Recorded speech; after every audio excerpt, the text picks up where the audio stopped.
बिस्मिल्लाहिर्रहमानिर्रहीम। आज के लेक्चर के बी पार्ट के साथ दोबारा पेश खिदमत हूँ। एक्सरसाइज के क्वेश्चंस को हम डिस्कस कर रहे थे, तो आखिरी स्ट्रक्चर जो मैंने जिसका नाम लिख दिया था, मैंने कहा था मैं बाद में एक्सप्लेन करता हूँ, उस स्ट्रक्चर को दोबारा सामने लाते हैं। इसका हम नाम बनाएंगे। इसमें ये लॉन्गेस्ट चेन है और ये सब्स्टिट्यूएंट है। अब इस सब्स्टिट्यूएंट का नाम क्या होगा?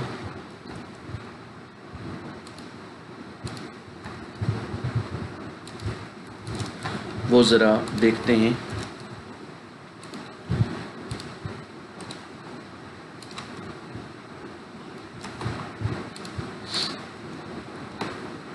इस सब्स्टिट्यूएंट का जो नाम होगा वो एक कंपाउंड नेम होगा, यानी मोर देन वन वर्ड पर मुश्तमिल होगा। इसमें देखें कि अगर हम इसको एक चेन कंसिडर करें और इसमें नंबरिंग करें जिस तरह से डबल बॉन्ड नज़दीक हो, तो ये कार्बन 1 होगा, ये 2 होगा और ये 3 होगा। तो अब इसमें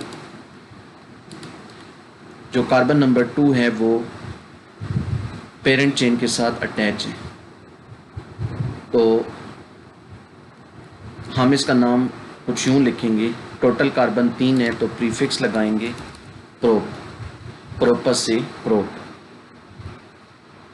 फिर डबल बॉन्ड की पोजीशन 1, और फिर ये पेरेंट चेन के साथ कौन से कार्बन के ज़रिए अटैच है, कार्बन नंबर 2 के ज़रिए, तो हम लिखेंगे 2।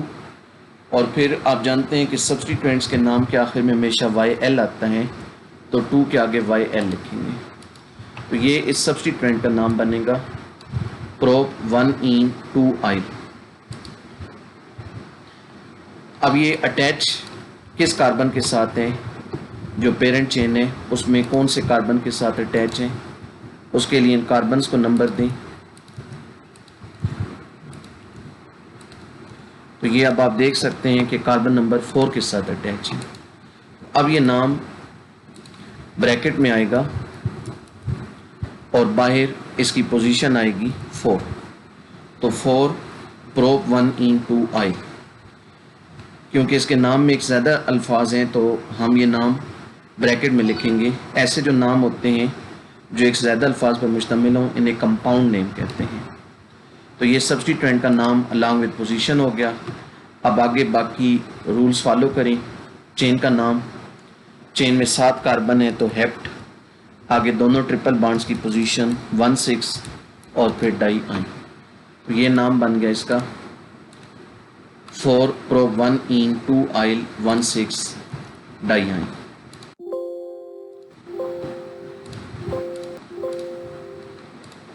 Four prop 1ene 2il hept 1 6 di yne. एक और स्ट्रक्चर देखते हैं।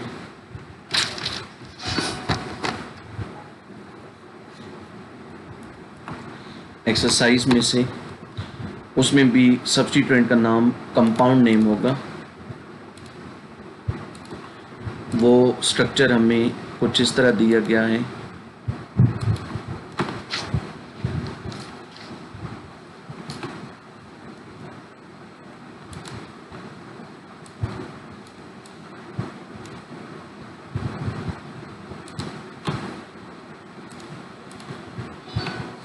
इसमें हम ये करेंगे कि जो रिंग है उसको सब्स्टिट्यूएंट बनाएंगे, जैसे कि पहले भी मैं 2 एग्जांपल दे चुका हूँ।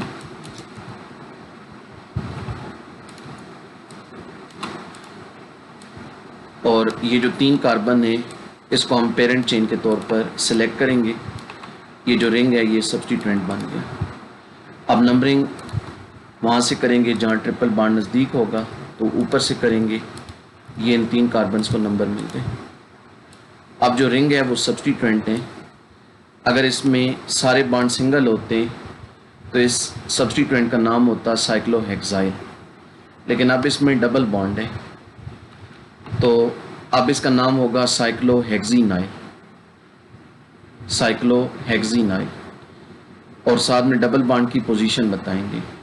अब डबल बॉन्ड की पोजीशन के लिए हम एक अलहदा नंबरिंग शुरू करेंगे, और वो नंबरिंग शुरू करेंगे जहाँ से ये पेरेंट चेन के साथ अटैच है, जिस कार्बन से ये पेरेंट चेन के साथ अटैच है, और उस डायरेक्शन की तरफ चलेंगे जिस तरफ से डबल बॉन्ड नज़दीक हो।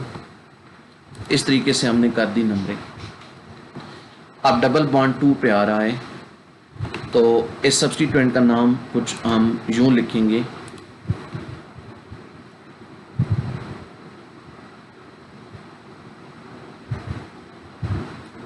साइक्लोहेक्स 2-ene 1-yle 2-ene, क्योंकि जो इसके अंदर सब नंबरिंग है उसमें डबल बॉन्ड 2 पे आ रहा है, तो 2-ene, और फिर ये पेरेंट चेन के साथ अपने कार्बन नंबर 1 के ज़रिए अटैच है, तो हमने 1-yle लिख दिया। फिर ये सारा नाम ब्रैकेट में आएगा, और शुरू में इसकी पोजीशन आएगी कि ये पेरेंट चेन के कितने कार्बन के साथ अटैच है। तो आप देख सकते हैं कि ये पेरेंट चेन के 3rd कार्बन के साथ अटैच है, तो हम लिखेंगे 3 साइक्लोहेक्स 2-ene 1-yle, और फिर हम पेरेंट चेन का नाम लिख देंगे। पेरेंट चेन में 3 कार्बन है, 1 पे ट्रिपल बॉन्ड है, नाम आ जाएगा 1-प्रोपाइन। तो ये इसका नाम बन गया 3 साइक्लोहेक्स 2-ene 1-yle 1-प्रोपाइन।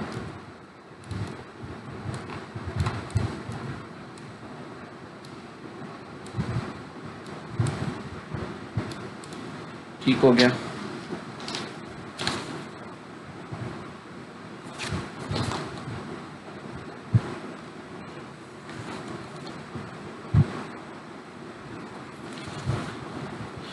कुछ फिर एक्सरसाइज के क्वेश्चन हम अल्केन में से करते हैं। अल्केन्स का जो चैप्टर है बुक में सैचुरेटेड हाइड्रोकार्बन्स के नाम से, उसमें कुछ स्ट्रक्चर्स हैं। क्वेश्चन नंबर 4 में उनके नाम बनाने हैं, उसमें से कुछ एग्जांपल लेते हैं। क्वेश्चन नंबर 4 का डी पार्ट होगा, उसको हम लेते हैं। डी पार्ट में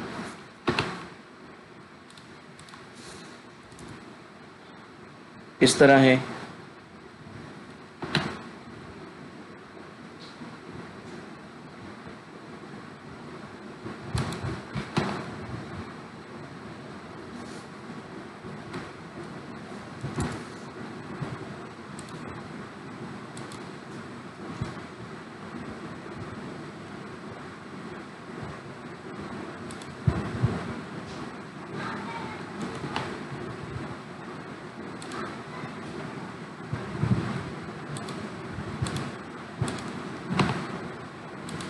ये इस तरह का हमें स्ट्रक्चर दिया गया है। डायरेक्शन से फ़र्क नहीं पड़ेगा, डायरेक्शन बुक से मेरी मुख्तलिफ हो सकती है।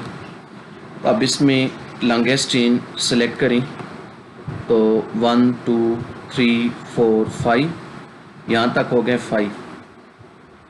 ऊपर आप जाएं तो 6 7 6 7 6 7, नीचे आएँ तो 6 7 6 7 8, और राइट पे जाएं तो 6 7 8 7 8। अब इसमें ज़्यादा जो हमें चेन नज़र आ रही है वो 8 कार्बन की आ रही है। अब अगर हम इस चेन को सिलेक्ट कर लें 8 कार्बन वाली, अब कितने ग्रुप आपको बाहर नज़र आ रहे हैं? एक ये वाला, एक ये वाला 2, और एक ये वाला 3, तो 3 सब्स्टिट्यूएंट्स मिल रही हैं।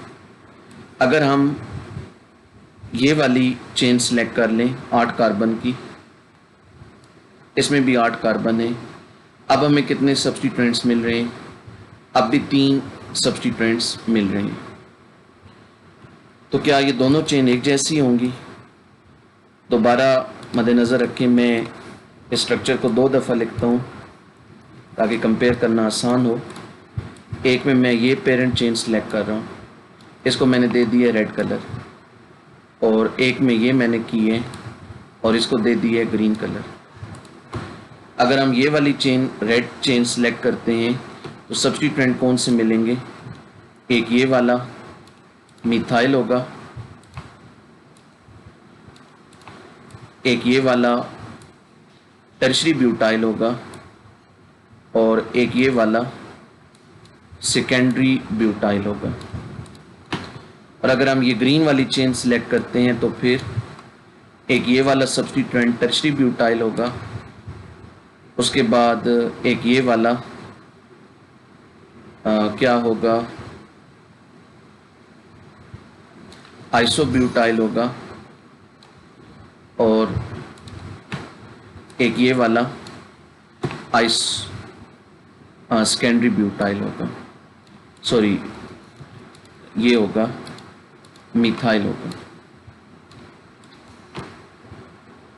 इसका मतलब है कि दोनों चेन में कार्बन की तादाद एक जैसी है, तो हमें रूल पता है कि वो चेन सेलेक्ट करनी है जिसमें सब्स्टिट्यूएंट ज़्यादा आ रहे हो, लेकिन अब सब्स्टिट्यूएंट की तादाद भी एक जैसी है, लेकिन ये है कि जो सब्स्टिट्यूएंट्स की नेचर है वो डिफरेंट है। तो अब यहाँ रूल क्या कहता है, तो अब यहाँ रूल ये कहता है कि वो चेन सेलेक्ट करें जिसमें लार्जर अल्काइल ग्रुप्स मौजूद हों, लार्जर अल्काइल ग्रुप्स मौजूद हों। अब ये जो लेफ़्ट साइड वाला स्ट्रक्चर है इसमें दो कॉम्प्लिकेटेड स्ट्रक्चर आएंगे, एक मिथाइल आएगा और दो ये ब्यूटाइल आएंगे। ये ग्रुप दोनों में एक जैसा है, टर्शरी ब्यूटाइल। इसको देखें तो CH CH3 CH2 और इधर CH2 CH3 तो इस रूल को मैं बाद में मज़ीद चेक करके एक्सप्लेन कर दूंगा। यहाँ बहरहाल जो चेन सेलेक्ट होनी है वो ये वाली होनी है, यानी राइट साइड वाला स्ट्रक्चर करेक्ट होगा। तो ये ग्रीन जो कलर में आपको नज़र आ रही है ये पेरेंट चेन होगी। तो अब इसका जो नाम बनेगा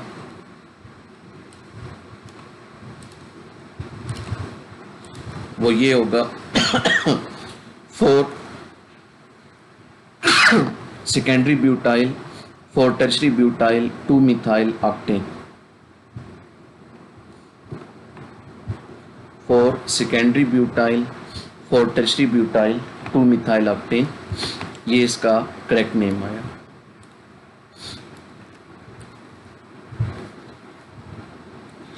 फिर इसी तरह का जो F पार्ट होगा क्वेश्चन नंबर 4 में, उसका स्ट्रक्चर मैं ड्रा करता हूँ।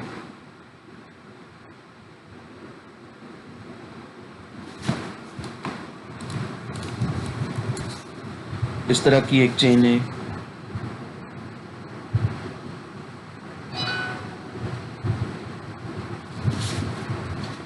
और फिर यहाँ एक चेन है,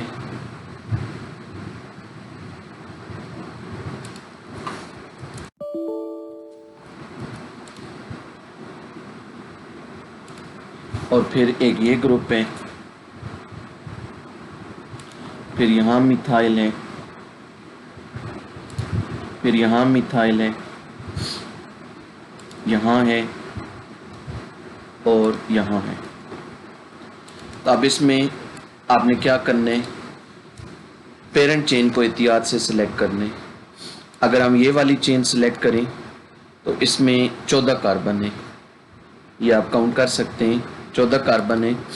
और अगर नीचे की तरफ आए लेफ़्ट से तो 1 2 3 4 5 6 7 7 यहाँ तक हो जाएंगे। फिर नीचे आए तो 8 9 10 11 12 13 14, इसमें भी कार्बन की तादाद 14 है।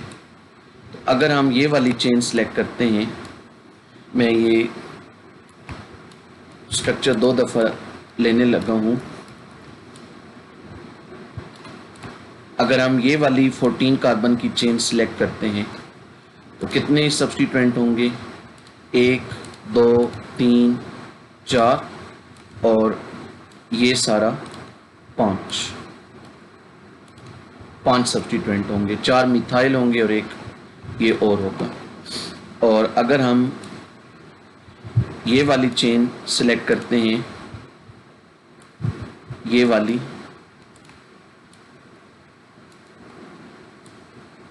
ग्रीन कलर मैंने दे दिया। तो फिर कितने सब्स्टिट्यूएंट होंगे? 1 2 3 4 और ये वाला 5। अब अगर हम गौर से देखें तो दोनों में सब्स्टिट्यूएंट की तादाद तो एक जैसी है ही, 4 मिथाइल हैं और एक और अल्काइल ग्रुप है। अगर हम मज़ीद गौर से देखें तो ये जो अल्काइल ग्रुप है ये दोनों में एक जैसा है।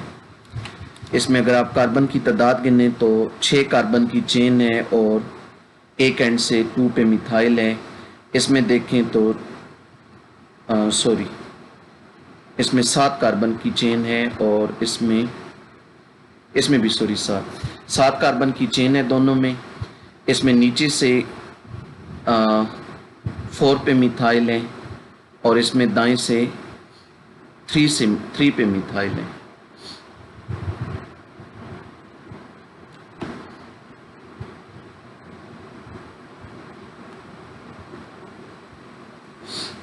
जी, इसमें दोनों एक जैसी नहीं आ रही जी।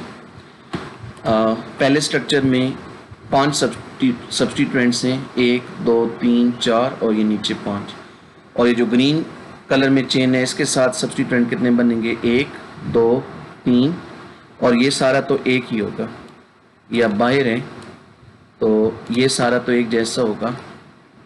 इसको मैं ब्लू कर रहा हूँ। तो यहाँ 4 सब्स्टिट्यूएंट हैं। इसका मतलब है कि फिर ये रेड कलर वाली चेन दुरुस्त है, क्योंकि रूल हमें पता है कि 2 चेन्स की लेंथ एक जैसी हो तो जिस चेन में सब्स्टिट्यूएंट ज़्यादा होते हैं वो सिलेक्ट करते हैं। तो अब इसलिए ये वाली चेन हम सिलेक्ट करेंगे। तो फिर बाकी सब्स्टिट्यूएंट के नाम लिख देंगे। तो ये ऊपर जो 4 सब्स्टिट्यूएंट हैं ये तो हो गए मिथाइल, और बाकी ये वाला जो है इसका हम एक कंपाउंड नेम बना लेंगे। इसमें 7 कार्बन है तो इसका हम नाम लिखेंगे हेप्टाइल, और इसमें एक अलग से भी नंबरिंग करेंगे। ये कार्बन 1, ये 2, ये 3, ये 4, ये 5, ये 6 और ये 7, और इसके अंदर फिर 4 पे मिथाइल आ रहे हैं तो हम इसका कंपाउंड नेम यूँ लिखेंगे 4 मिथाइल हेप्टाइल। हेप्टाइल इस पूरे ग्रुप में जो मेन चेन है उसका नाम है, 7 कार्बन की वजह से हेप्टाइल। YL लगा रहे हैं क्योंकि ये सब्स्टिट्यूएंट हैं, और इसके अंदर फिर जो नंबरिंग की है तो कार्बन 4 पे मिथाइल है, तो इसलिए इस पूरे ग्रुप का नाम है 4 मिथाइल हेप्टाइल। ये सारा नाम ब्रैकेट में आएगा। और फिर ये पेरेंट चेन के कौन से कार्बन के साथ अटैच है उसके लिए पेरेंट चेन में नंबरिंग करें। 1 2 3 4 5 6 7, ये 7वें कार्बन के साथ अटैच है तो बाहर आएगा 7 4 मिथाइल हेप्टाइल।